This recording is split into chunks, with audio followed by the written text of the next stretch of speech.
Hey, it's Mark Podolsky, the Land Geek, with your favorite niche real estate website, thelandgeek.com.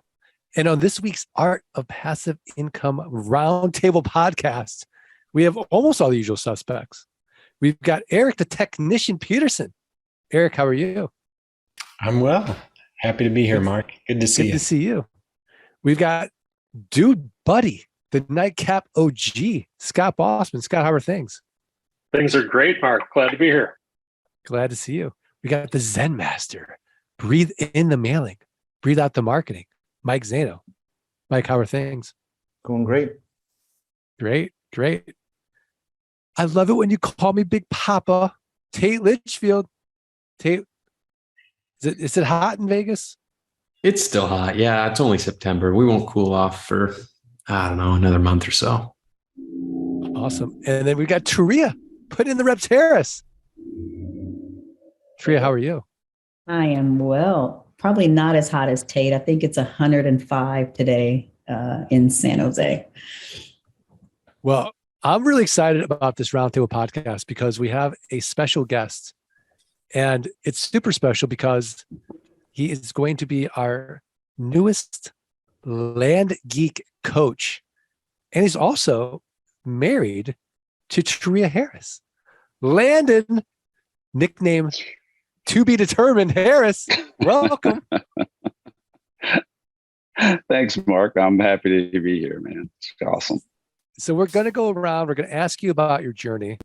But I think the first question that I want to ask is, can you just walk us through your background and your and just your background, and how, you know,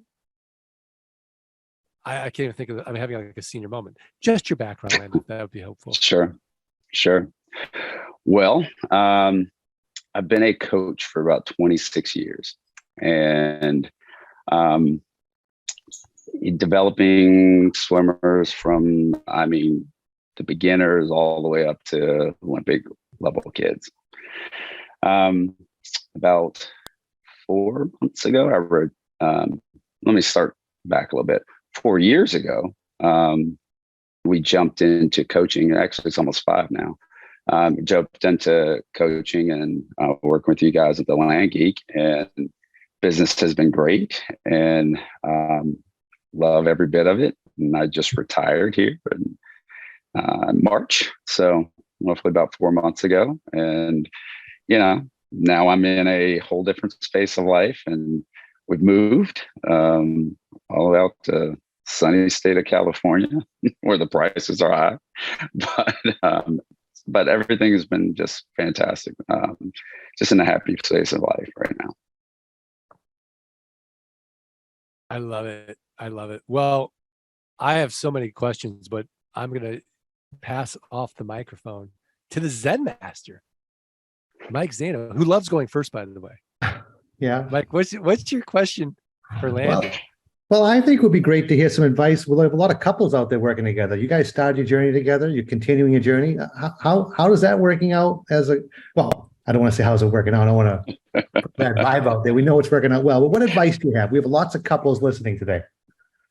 That's a good one. Teria and I work really well together for the most part. We don't really argue on much, but I think the best advice I can give to couples are delegate your roles. Be specific on what you like and what you don't like, and then talk about it. Who will do what, how that will be managed, and then just get a schedule and a plan, and just take it into action. I think with us, our roles are pretty defined, so we're able to know who does what and what side of the business, and we can be really efficient and effective towards what we're doing. So, that would probably be my best advice. And communicate. That's just the biggest rule, right? You got to make sure you're communicating with your partner, and just making sure that you guys are on the same page, you're headed in the same direction. And I think that's probably been the best part about what we're doing, I think, for our business. Awesome. Thank you very much.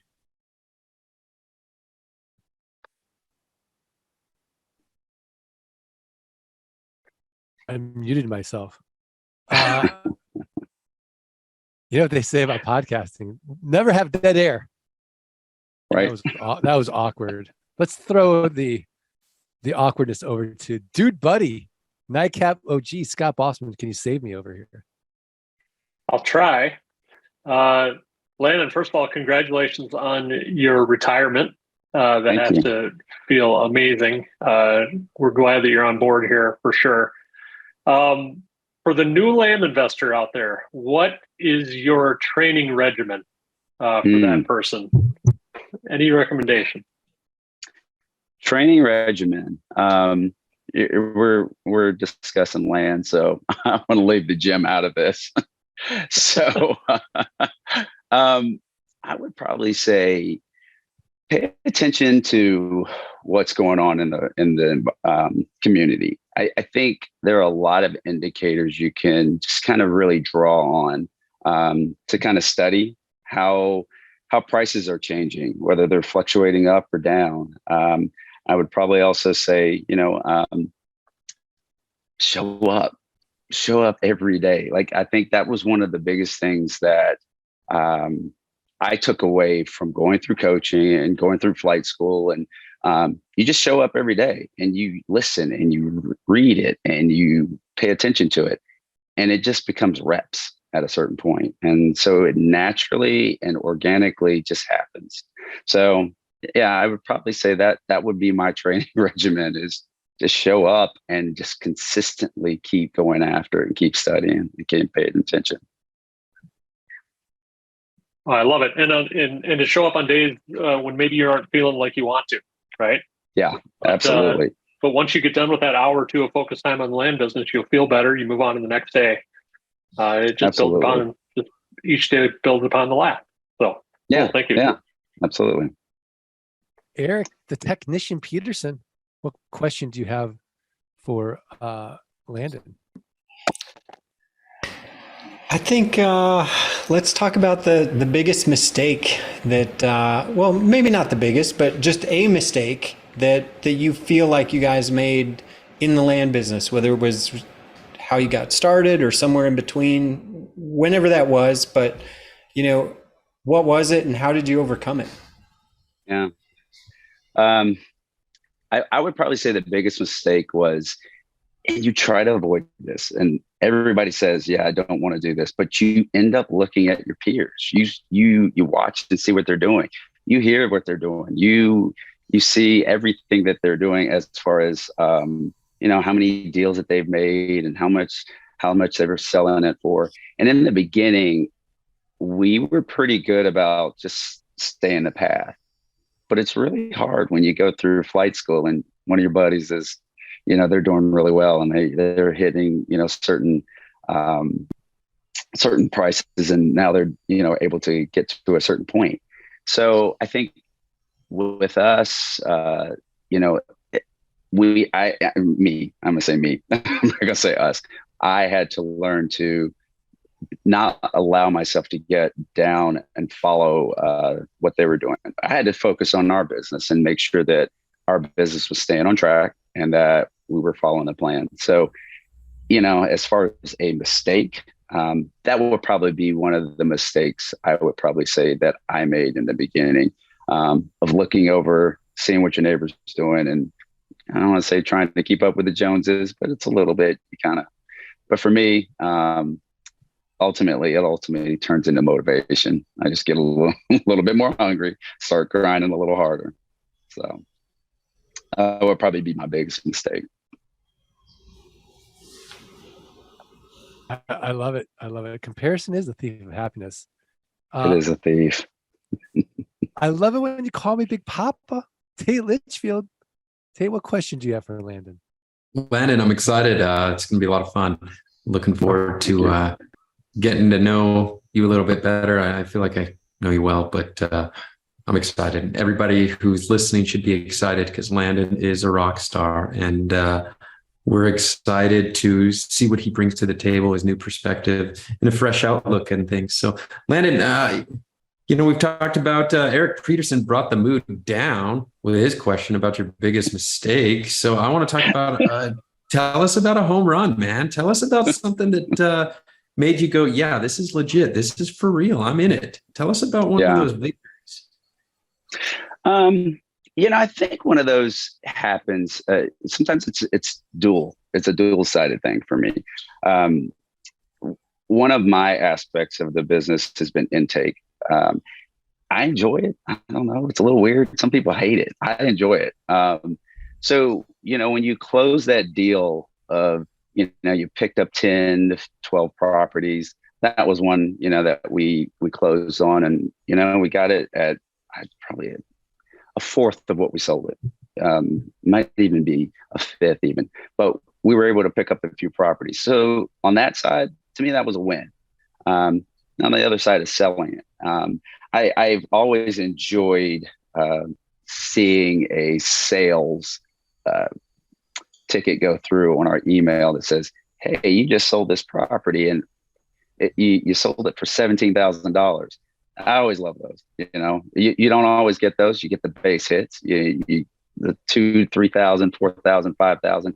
Each one of them is a win. But I'll say, yeah, when you see that big paycheck come through, 20,000 or more, yeah, those are always fun. So we've had a couple of those. Not enough. I want more. So that's always been the big win, I would love to say.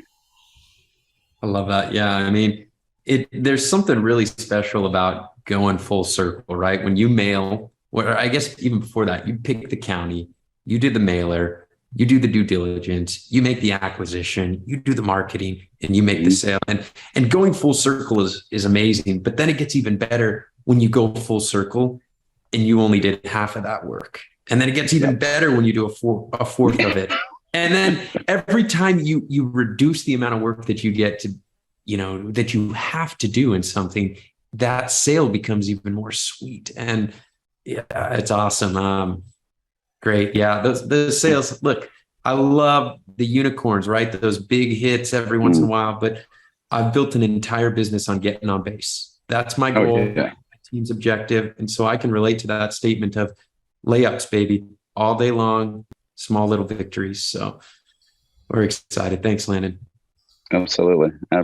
Yeah, the reps are just, when you can just see them happen every other day, and it makes this business so easy, and you just want to keep doing it. So we love that. So I do too. Business is so I guess cool. I'll go next. I have a question. So transitioning from full-time coaching and into retirement, was that a tough transition for you? And if so, what did you do to kind of manage that transition? Oh, that's tough. So you see it on one end, and I'm going to tell you what's happening in my brain.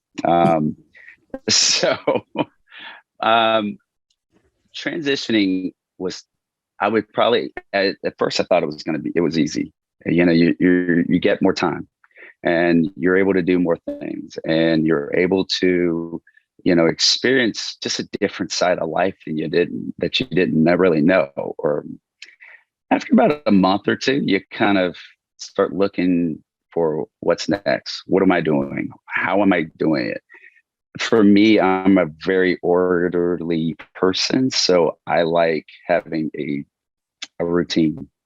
I didn't have a routine. And so getting out of routine for me was just chaos.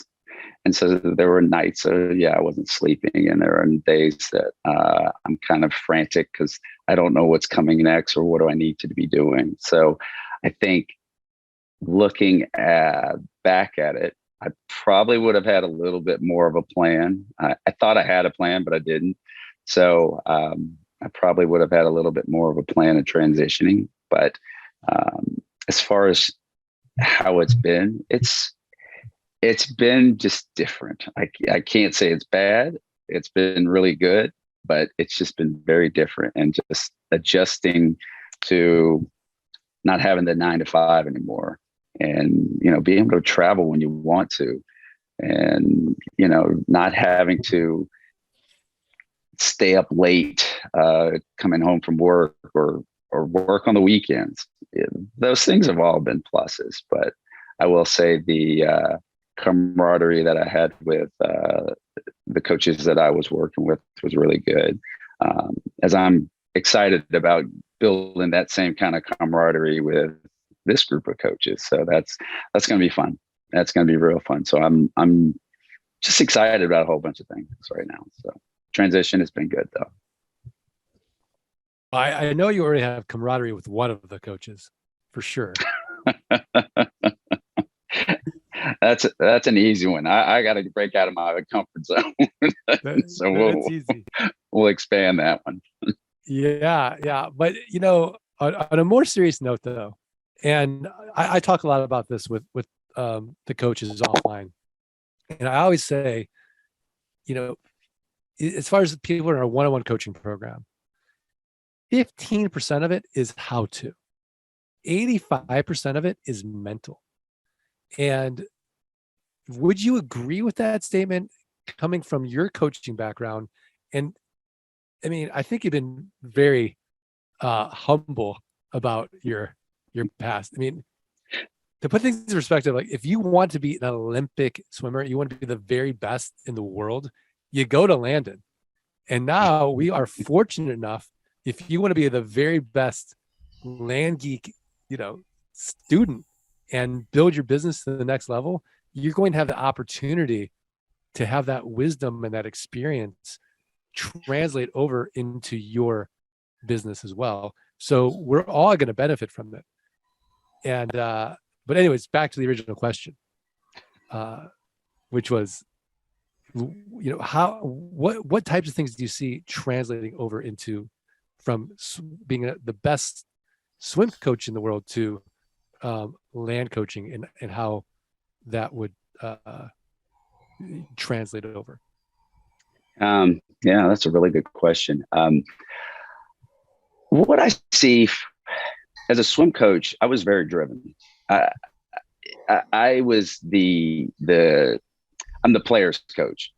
I'm on your side. I will back you 100%. I am focused. I will show up for you every single day. I will do that extra 10, 20% that you needed to help you get over what you need to do. And a lot of that transitions just the way that I am. And it transitions into the kind of the approach that I would take as a Land Geek coach. So looking at it, there's a side of, like you touched on it, like, it's about 30% of actual knowledge that you need to know. You need to know how to, mail. You need to know how to market. You need to know how to get your VAs together and get your team together. You need to know how to do these things. But a lot of it really is mentally, like you can mentally get through so many things. That's something that I worked with a lot of kids that I coached. I had one kid, he taught me a lot. He's probably the best kid I ever coached. He was 7th at Olympic trials and he was only 17. The kid every single day always had a positive attitude. He always worked hard and he always thought positively of what he was going to do. He never said, I can't. I don't believe in those words either. So he and I really bonded really well, but it was something that I learned from him was I can't. If you're thinking I can't, then you won't. If you think positively I can, and you work hard at this I can, you'll get there. Now, maybe it doesn't happen tomorrow or in a week or even in a month. But if you just keep thinking I can and you keep working at it, it happens. There wasn't one time in this business that or my wife, I don't think we ever looked at this business, this won't happen, or that we won't be successful, or that we can't be as good as the next person. There's these other, there are other people out there that are doing really well. Well, it depends on how you look at it. Are you motivated, and does it drive you to want to be better, or does it make you scared? I'd rather choose the latter. I'm going after it. I want to push and try to be the best. So that's the kind of coaching that I would be, or the coach that I would be. And that's the kind of coaching that I like. I like to be positive, but I check you. if you're not doing what you're supposed to be doing, I'm the guy that's going to go, what are we doing? Do we need to be put? And, I'm never mean about it, but I will be direct and go, you're not mailing. What are you doing? Mail today. And we get it done. And I will walk every step with you. So that's kind of the way I am. That's kind of the coach that I am. I see kind of being the same way, maybe a little different, but on the same type of coach on the pool deck as I am in this business. So I hope that was a good example of what I would do. No, it's good. It's a good example. I mean, it's so inspiring, and I want to get coached. I want to get better. Maybe not in land, but certainly, other parts of my life for sure. And I think, it's so funny because like I do have several coaches, and I've never regretted making that investment. And each coach, brings something new to the table, and they all have a different style. It's just you would be the first coach that's actually, coming in from at such a higher coaching level and all that experience, and bring it over into a different specialization from world-class swimming to world-class land investing, which I think is super exciting to watch. So Zen Master, you got another question for Landon? I don't have another question, but I am excited to work with him, to learn from him. I think it's extremely motivating. What you just said was very inspirational, and I'm going to be excited to be around that.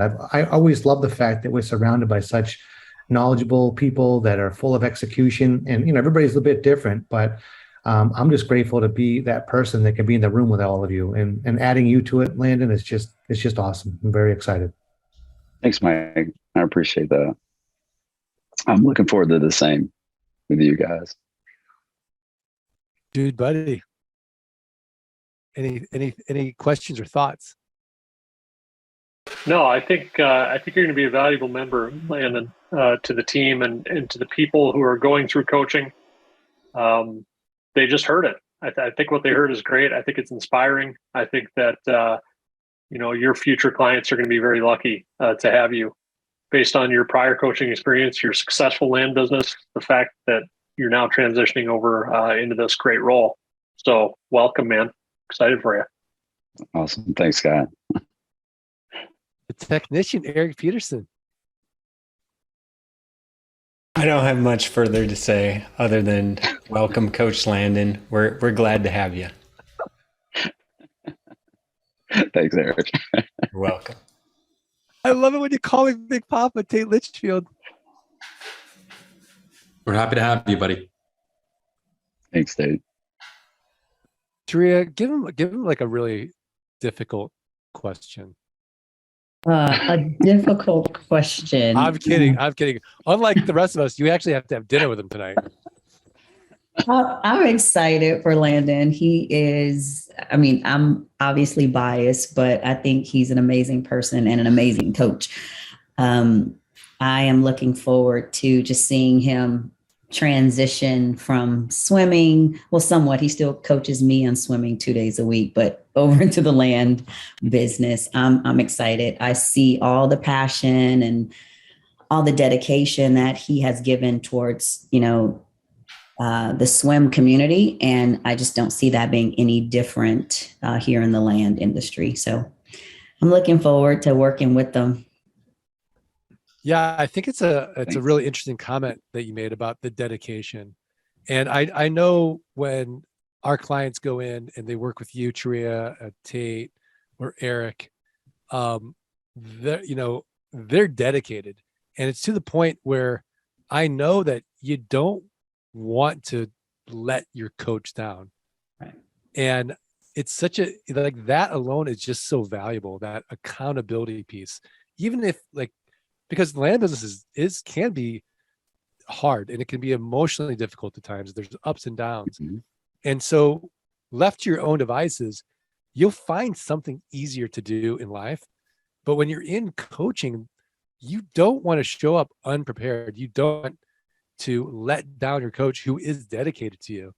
And I wonder, do you feel that when you're working with Landon on your own swimming? Like, okay, I'll go and implement that stroke he told me to work on a little harder because I see, that I don't want to let him down. For sure, because he shows up like he has my plan all set up. Like you would think I'm trying to make Olympic trials because he's that much into, me. I'm barely making it a lap, and he's still like encouraging, pointing out technique. And having watched him coach, especially on the pool deck, what I really admire about him is he may have 40 kids, but he knows what each individual kid needs. So it's not like a blanket approach where everyone does this. No, he takes time to get to know, no, that doesn't motivate this particular kid. That motivates this kid. So I have to figure out how to motivate this person and what they need to move forward. So I think that will also just be amazing because it's not a one-stop shop for him. He's learned how to work with individuals and get individuals where they need to be. Awesome. Landon, do you see as far as people, like, can you put them into different motivational buckets? Or is it just everyone's so, you can't? Okay. What would those buckets be? Absolutely. I'll say it this way. One thing is, I think when I meet anybody, there's just I study them. I don't know why I do it. I just do. I just study the person because I know why. I want to get to know that person. I want to understand, well, what makes this person tick? And that's the first thing. And so what that does is I start putting different things into, or just implementing different things. For example, sometimes some people are more cerebral. Well, you have to approach that a little different. You're not going to just, drive them over the head. And that may mean they need a little bit more technical advice. Some people are just in their way because they're emotionally drained, or maybe they've had the kids all day and now it's the end of the day and it's that you need that little, like, come on, buddy, you can do this. Keep, hang in there. And then there's others, that maybe they know what they're doing. They've got it all the way. And all you need to do is just keep guiding them towards the goalpost.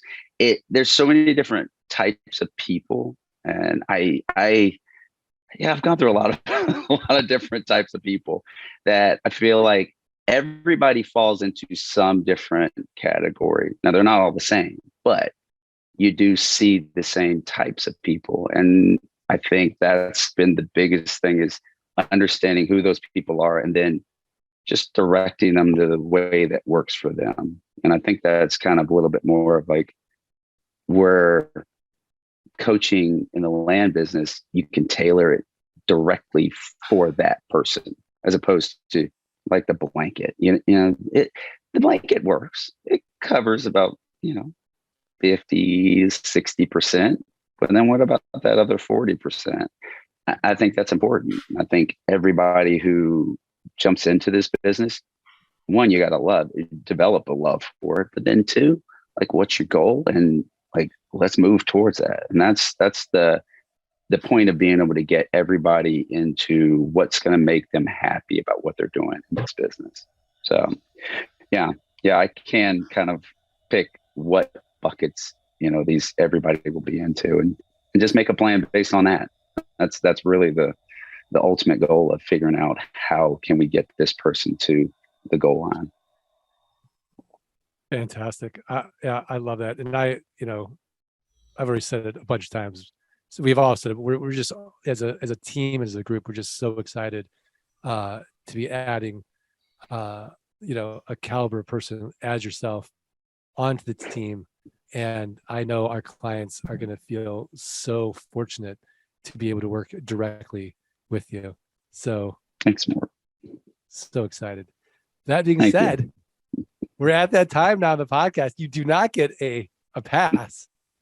We're going to put you on the spot and ask you for your tip of the week, a website, a resource, a book, something else actionable for the Art of Passive Income listeners to go improve their businesses, improve their lives. But before you do that, I got to give a shout out to our sponsor, which is Flight School.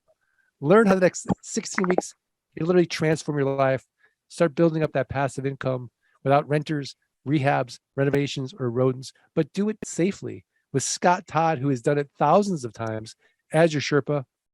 And oh yeah, that investment you're going to make ain't going to cost you nothing. Guaranteed you're going to make it back 180 days in terms or cash. Just show us your work.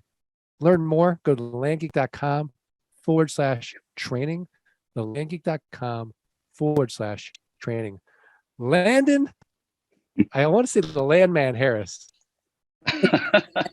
I don't know though. Like that. I don't know how Eric kind of gave that sideways look like, well,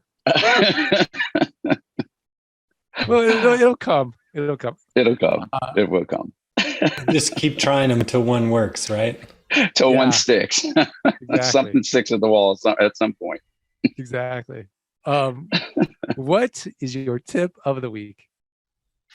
Well, so I mean, there's tons of books and things out there. I mean, everybody's read Rich Dad Poor Dad, and everybody's read Psychology of Money, and those are two that just have kind of changed my direction. But that's not my tip of the week. My tip of the week it's called Beginning with Gratitude, and it's narrated by Jesse Israel. It's something that I just kind of started, and it began after I retired. So this is kind of a 6-minute meditation. You just start your day with it. And it's really good because it just kind of helps you just get into that mindset. You start with listing, 5 things that you are happy and grateful for that have made your life better, whether it's just today or just in your life. And with this 6-minute meditation, it just puts you in the right mind frame. And like I said, there's tons of books and tons of other things out there, but this is something that I really have felt really good about, that I listen to on a regular basis. And there's a series of these different books through Audible, but something I felt has been helpful for me. Yeah, I just saw it on Audible. I'm definitely going to do this. Yeah. Although, part of me is like, oh no, another 6 minutes. I've got my meditation, I got my breathing, I've got my workout. I'm walking around with it. I'm channeling my inner Zaino with the cold plunge. Like, come on, my morning routine is just going to get longer and longer, but that's okay. Gratitude is so important. So that's awesome. Absolutely. All right. Well, my tip of the week is if you want to learn with Landon, you have to apply. So go to landgeek.com/coaching, I believe, is where the application's at. And you can apply for coaching. Now, you have to be in flight school to do it. But if, you could start in flight school and then graduate into coaching. But it is an application process.